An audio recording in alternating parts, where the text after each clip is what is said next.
ISIS, or the Islamic State, or ISIL, is a terrorist group that has taken over much of Iraq and Syria.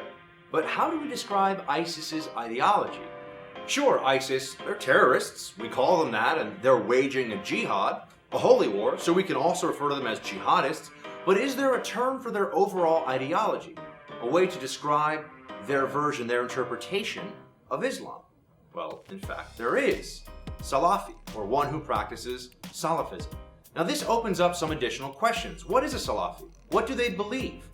Well, Salafi comes from the term as-Salaf as-Salihin, the pious predecessors, the first three generations of leadership of the Islamic community known as the Ummah.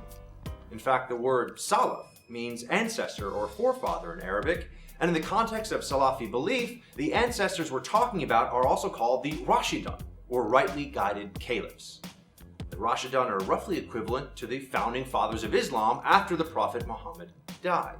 Now, in the modern context, the term Salafi refers to a puritanical version of Islam, one that tries to make its adherents live life as closely as possible to the early Islamic leaders.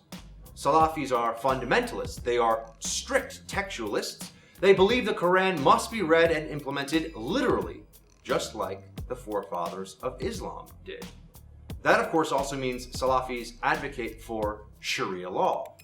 You may have also heard the term Wahhabi thrown around when people are describing extremist or fundamentalist Islam. Some people even say Wahhabi and Salafi are the same thing, but that's only partially true. And it's very contentious even among hardline Muslims, how true it is. You see, Wahhabism refers to a specific 18th century preacher who proselytized on the Arabian Peninsula. That preacher, Muhammad ibn Abd al-Wahhab, made an alliance with the desert clan known as the Sauds, and of course, they would eventually become the modern rulers of Saudi Arabia. And so the strict version of Islam endorsed today in Saudi Arabia is called by some Wahhabism, though many take some offense at this term and say that it almost sounds like idolatry, because Wahhabis, as they point out, don't worship Wahhab, they worship Allah. Fair enough.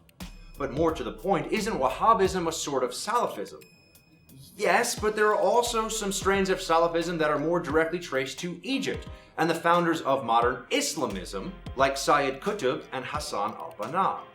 At this point in our discussion, many scholars and apologists for radical Islam would start getting upset. They would say, hey, Salafis aren't necessarily violent. Some even refuse to engage in the political process to further Islam. Okay, true, but all of the main jihadist terrorist groups around the Muslim world could be accurately described as Salafist. Al-Qaeda, Salafist. ISIS, Salafist. Boko Haram, the Taliban, al-Shabaab, yup, all of them are Salafist groups. All of those groups believe that a true interpretation of the Quran means waging jihad against kafir, their term for infidels or non-believers, instituting strict Sharia, and rejecting all forms of outside influence, generally speaking, Western influence. Well, that's Salafism, all right.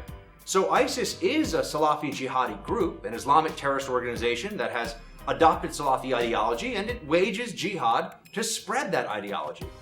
As for the doctrinal debate, who is the true Salafist? Who is the most pure Muslim? Well, nobody really knows. But a lot of people are dying as the Muslim world figures it out.